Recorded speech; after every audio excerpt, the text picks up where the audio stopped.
Apa yang telah berlaku di sana, Indonesia hanya mengikuti saja guys.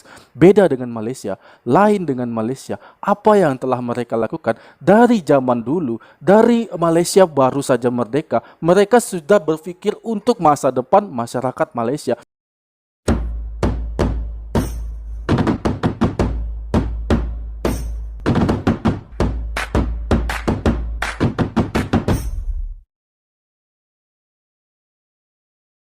Assalamualaikum warahmatullahi wabarakatuh dan selamat datang di Indra SFN Channel. Halo guys, apa kabar Anda semua di sana? Tentunya aku sangat berharap semoga kita semua dalam keadaan baik-baik saja, dalam keadaan sehat selalu. Bukan hanya kita, bahkan seluruh keluarga kita dan semua orang yang kita sayangi, semua orang yang kita cintai, semoga semuanya juga dalam keadaan sehat.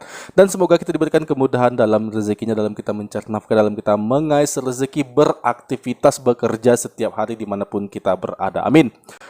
Dan hari ini aku akan membahas atau mengangkat cerita tentang kenaikan harga, kenaikan biaya keberangkatan haji Indonesia guys. Yang awalnya bila naik haji di Indonesia itu biayanya 39 juta dan di sini pemerintah ya menaikkan 80 hingga 85%-nya guys menjadi 69 juta.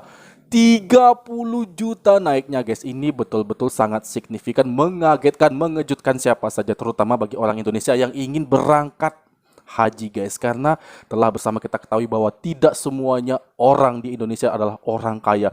Kebanyakan orang yang susah payah membanting tulang untuk mencari uang untuk pergi berangkat haji guys. Nah di sini malah dinaikkan biaya haji sebanyak 30 juta. Ini sangat luar biasa.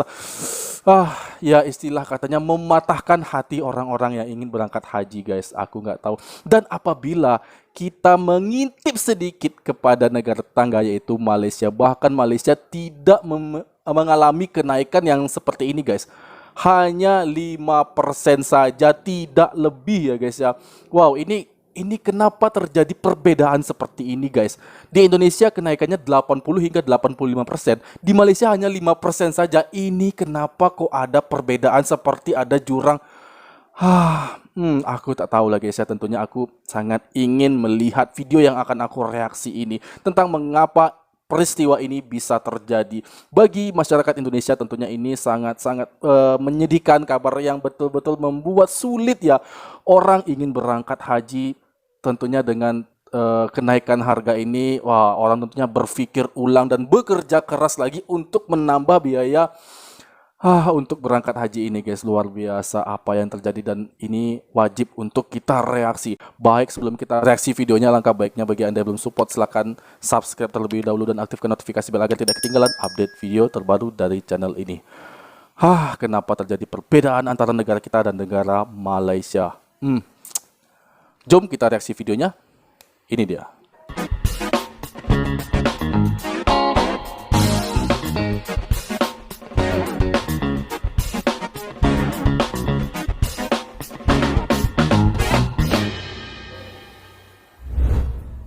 Sobat Bisnis, berjumpa kembali bersama saya Ririn Otaviani di podcastnya Bisnis Indonesia. Baru-baru ini Kementerian Agama mengusulkan untuk menaikkan biaya perjalanan ibadah haji 1444 Hijriah atau 2023 Masehi.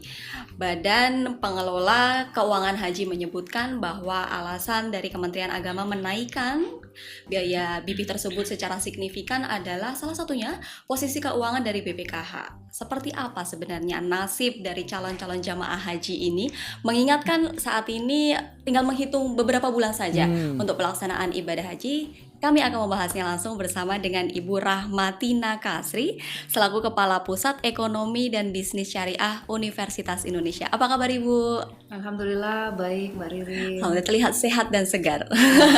Kemudian kita akan membahas terkait soal rencana atau usulan dari Kementerian Agama yang menaikkan BP Bu di tahun 2023 yang tinggal menghitung beberapa bulan lagi nih puasa, terus habis itu beberapa bulan lagi kita udah naik haji gitu ya Bu ya.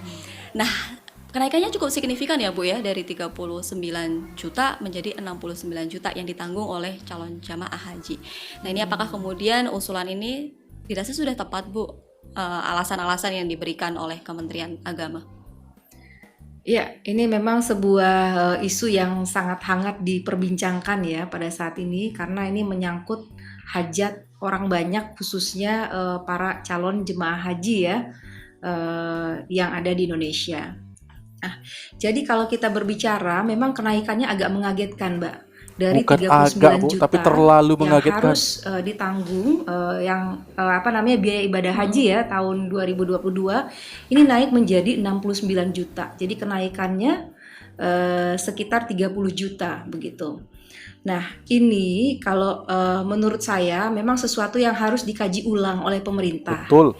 Karena kenaikannya pertama besarannya signifikan sekali. Kedua, ini juga diusulkan pada saat kondisi masyarakat masih berusaha pulih dari pandemi. Setuju, Bu. Dan cuma beberapa bulan menjelang keberangkatan haji itu sendiri. Jadi Beberapa bulan. ini perlu dikaji ulang seperti itu. Bu, kenaikannya tadi cukup signifikan dari 39 ke 69. Berarti secara pelaksanaannya nih, seandainya ini kemudian usulannya benar-benar terjadi ya Bu ya. Maksudnya berarti calon jamaah haji ini harus melunasi 30 sekian itu juga menjelang beberapa bulan ini kan Bu? Betul sekali Mbak. Nah itu yang menjadi keresahan di masyarakat ya. Tapi kalau kita melihat sejarahnya, apakah pernah juga Bu kenaikan yang cukup signifikan? Ini kan hampir 50 ya Bu ya dikatakan. Ini apakah sebelum-sebelumnya pernah terjadi atau kenaikannya hanya beberapa persen saja Bu? Ya, sepengetahuan saya memang kenaikannya tidak pernah sebesar ini ya. Naiknya palingan cuma beberapa persen. Ini biasanya nggak jauh beda dengan inflasi begitu ya. Rasanya sekitar ya maksimal 39 yang kemarin ya. Dari 2021 ke 2022 naik dari 35 menjadi 39, 4 juta begitu ya.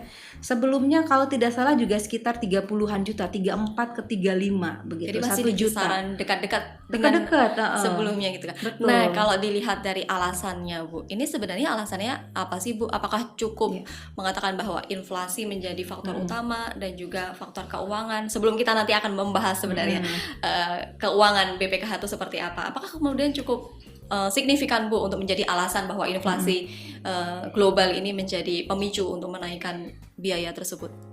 Ya, sebenarnya kalau kita lihat penjelasan dari pemerintah, khususnya Kementerian Agama, alasan utamanya kan karena kenaikan biaya masyair ya di 3 tempat itu, Arafah, Mina dan Musdalifah. Dari sekitar 7 juta menjadi 22 juta. Dan ini kewenangan pemerintah Arab Saudi. Nah, ini jadi sesuatu yang memang agak sulit begitu ya. Dan ini tidak diprediksi sebelumnya. Karena tidak pernah kenaikan yang sedemikian besar. Nah, kemudian yang kedua memang ada faktor inflasi. Tapi kita tahu bahwa inflasi ini terjadi secara global dan di Indonesia sendiri, di Saudi juga ya, itu sebenarnya relatif tidak terlalu besar lah. Tidak terlalu melebihi perkiraan, kurang dari 2 digit gitu ya. Indonesia sekitar 5%. Nah, jadi kalau dikatakan inflasi menjadi penyebab utama, ini mungkin kurang tepat ya, karena inflasinya tidak terlalu besar. Nah, tetapi memang faktor tadi kenaikan biaya yang dikenakan oleh pemerintah Saudi, biaya masyair itu besar, seperti itu. Tapi kemudian, lantas Bu, kalau kita melihat dari pengelolaan, kita mungkin bisa membandingkan dengan negara tetangga yang tidak jauh berbeda dengan Indonesia adalah Malaysia. Pengelolaan untuk keuangan ibadah haji sendiri di Malaysia seperti apa sih Bu? Nah, kalau kita berbicara negara tetangga ya, Malaysia, ini kita harus pahami dulu bahwa pengelolaan haji di Malaysia oleh negara itu sudah dimulai semenjak tahun 1963. Ketika Malaysia mendirikan yang namanya Lembaga Tabung Haji. Lembaga Tabung Haji. Lembaga Tabung Haji ini fungsinya adalah mengelola dana haji dan dia investasikan Mbak ke dalam berbagai aset. Dia beli tanah dan akomodasi di Saudi. Sehingga ketika misalkan sekarang ada kenaikan harga, jamaah Malaysia itu tidak terlalu merasakan dampak negatif ya, karena propertinya punya pemerintah mereka. Begitu. Sebentar guys, Kemudian kita pause dia punya sini. Wah, ternyata betapa pintarnya pemerintah Malaysia di era tersebut. 1963 mereka sudah berpikir hal ini ya guys ya. Wah, mengapa kita tidak sama melakukan apa yang dilakukan oleh Malaysia? Paling tidak kita sedikit mengintip, 50% saja kita lakukan hal yang sama. Setidaknya kita tidak terdampak tentang kenaikan harga itu guys. Di saat Arab Saudi menaikkan harganya, Malaysia justru tidak terdampak, biasa-biasa aja, tidak merasa keberatan guys, tidak merasa keberatan seperti yang dirasakan oleh masyarakat Indonesia. Memang betul-betul sangat pintar di era tahun 1963, dimulai di sana bahwa kepemimpinan Malaysia memang sudah berpikir untuk masa depan haji untuk rakyatnya guys. Melakukan investasi-investasi besar di Arab Saudi. Wow, hal itu justru tidak dilakukan oleh pemerintah kita. Aku ingin tahu alasannya mengapa sih tidak melakukan dan melihat yang dilakukan oleh Malaysia pada masa itu. Kita play lagi, play. Portfolio investasi yang cukup beragam, properti, perkebunan, macam-macam dia investasikan, yang sudah Mbak. diinvestasikan Yang sudah Perkebunan diinvestasikan, tidak hanya di Arab Saudi, tetapi juga di Malaysia sendiri dan di negara lain begitu. untuk pembiayaan haji. Betul. Oh. Modelnya sebenarnya sama ya, dana haji dikelola oleh lembaga pemerintah, LTH, Lembaga Tabung Haji. Cerdas. Kemudian masyarakatnya membayar setoran awal, nanti mereka akan membayar sisanya dan sebagian dari nilai manfaat. Jadi model bisnisnya sama, cuma memang pengelolaannya lebih awal dibandingkan Indonesia dan lebih baik, kalau menurut saya. Lebih Lebih baiknya baik dalam dalam sisi apa nih, Bu? pengelolaan. Nah, misalkan kalau kita berbicara mengenai aturan dan instrumen investasi. Jadi kalau pengelolaan haji BPKH ya, untuk mandat investasinya itu kan Undang-Undang 34 tahun 2014. Nah, di situ dikatakan bahwa investasi BPKH itu cuma bisa pertama instrumen dalam negeri. Dia nggak bisa tuh kalau mau beli saham di luar negeri nggak bisa. Oh, Nah, kemudian Undang-undang. portofolionya juga diberikan batasan. Misalnya emas itu maksimal 5%. Padahal kita tahu beberapa tahun terakhir emas itu yang sangat cemerlang gitu kan. Itu yang terjadi begitu. Tapi maksimal 5% aja dibatasi undang-undang. Kemudian 20% ya untuk penempatan ya. Kemudian juga 10% untuk yang lainnya, dan 65% itu untuk surat berharga syariah. Nah, kan kita tahu sendiri ya kalau surat berharga syariah itu kan returnnya nggak Cukup signifikan ya, Bu, ya, nggak dibandingkan gede-gede dengan investasi amat kan, lainnya. paling berapa persen gitu ya, 5%, 6% gitu, 7%. Nah, jadi ini menurut saya salah satu aturan yang ikut membatasi ya kemampuan BPKH untuk bisa kenapa bikin mengoptimalkan nilai undang-undang seperti manfaat ini ya? dari dana haji.